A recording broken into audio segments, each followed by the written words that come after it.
Tout le monde peut être un leader. Le leadership est un état d'esprit et une manière d'être.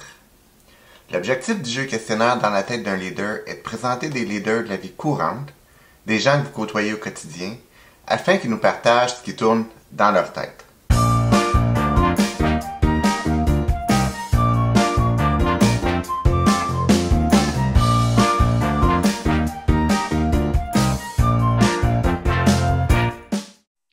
Alors, bonjour Isabelle, merci de participer au jeu questionnaire dans la tête d'un leader. Avant de commencer, Isabelle, je vais expliquer un peu les règles du jeu de notre jeu questionnaire. C'est un jeu dans lequel il y aura 2 rondes de questions. Donc, à chacune des rondes de questions, tu vas être invité à choisir 6 questions de ton choix parmi les catégories qui se trouvent derrière moi. Donc, pour ceux qui nous écoutent, les catégories sont le leadership, ça c'est personnel, mes trucs et les êtres humains. Et comme tu peux voir sur les petits cartons, il y a des piments rouges. Les piments rouges servent à indiquer comment piquante est la question. Donc, c'est à toi de t'adapter en fonction de ce que tu as le goût de répondre, si tu veux des questions plus corsées ou plus tranquilles. J'ai hâte. Donc, je te proposerais de commencer avec une question pour nous réchauffer un peu. Qui es-tu, Isabelle? Excellente question. Je vais te répondre en 3 sections, Martin. Je suis une personne extrêmement choyée par la vie. Quand on est choyé par la vie, ben, on est disposé à redonner. Je te dirais que je suis une personne qui est dans la moyenne à tous les points de vue. J'avais des résultats moyens, bon dans tout. Et quand tu es moyen dans tout, ben, tu deviens très équilibré. Tu as moins peur de l'échec. Puis tu es humble face à plein de choses. Tu réalises qu'il y a plein de gens meilleurs que toi. Et je suis aussi une personne qui a découvert ses grands talents plus tard dans la vie et qui a la chance de les déployer au maximum. Je t'invite donc à choisir une question parmi les catégories leadership, ça c'est personnel, mes trucs et les êtres humains. Commençons par les êtres humains puisque je les aime bien. 2 piments.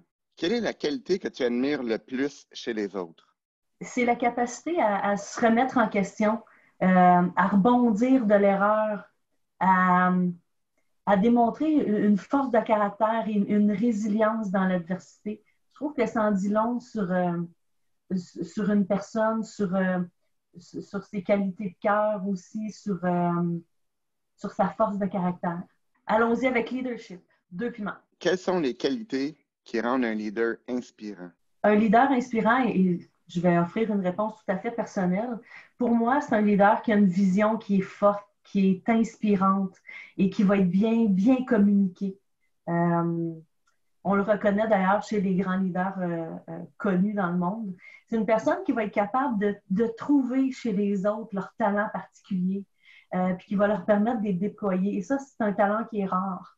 Et c'est quelqu'un qui, dans les moments importants, souvent dans la tempête, va être capable de prendre les bonnes décisions, se tenir debout pour son équipe et être un vrai capitaine. Bon, allons-y avec ça, c'est personnel. J'ose un 3 piments. Quelle a été la plus grande peur que tu as surmontée? Un peu plus tôt dans ma carrière, une de mes employées est venue me voir pour me demander un conseil, en fait, puis c'était très important pour elle. C'était quelque chose qui était vraiment, je dirais, assez délicat. Et à ce moment-là, j'ai réellement eu peur de ne pas avoir assez de connaissances, pas assez de compétences, de manquer de crédibilité pour vraiment bien l'aider. Et ça a été l'élément déclencheur qui a fait qu'à partir de ce moment-là, je me suis mis à faire mes devoirs. Et à apprendre le plus que je pouvais pour vraiment être la mieux outillée pour à tout le moins bien guider les gens qui viennent vers moi. Les êtres humains, 3 piments. Lorsque tu penses aux gens qui t'énervent, qu'est-ce qu'ils ont en commun? Les gens qui m'énervent ont en commun qu'ils se posent en victime. Ça m'énerve quelqu'un qui se pose en victime parce qu'à partir de ce moment-là, tu ne prends pas le contrôle. Tu ne changes pas ce que tu peux changer.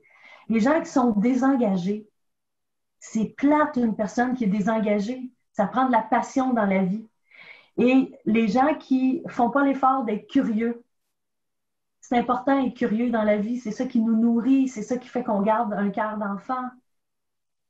Ceux qui ont décidé de ne pas être curieux, je les envie vraiment pas. Vraiment pas. Allons-y avec mes trucs et j'irai pour un piment.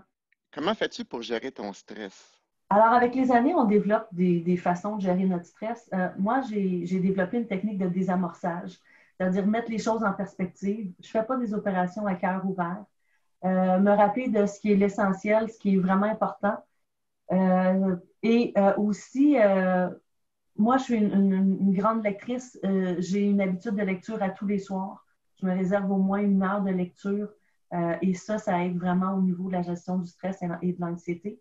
Et j'essaie de me déconnecter le plus possible à l'extérieur des heures de travail. Ça, c'est personnel. 2 piments. Pourquoi les gens aiment-ils travailler avec toi? Je pense que les gens aiment travailler avec moi parce que, bon, dans un premier temps, je suis d'humeur assez égale. Donc, il y a une légèreté dans le fait de travailler avec moi et je suis une personne qui aime le plaisir. Le plaisir occupe une grande place dans ma vie. C'est important pour moi de m'amuser. En fait, d'être dans des émotions positives. Je dirais aussi que j'ai une bonne écoute et je ne perds pas de temps à juger les gens. Donc, les gens se sentent bien reçus et je préfère toujours, je choisis de voir le côté positif des gens plutôt que le côté négatif.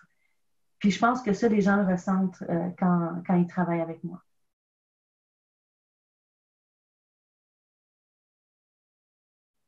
Je m'en suis bien tirée, c'est ça le mot. Si vous avez aimé cet épisode, démontrez-le en vous abonnant à la chaîne YouTube et en donnant un thumbs up à cette vidéo. Si vous aimeriez suggérer une question ou vous connaissez un leader qui mérite de partager ce qu'il a dans sa tête, ajoutez vos suggestions dans la section des commentaires sur YouTube. À bientôt.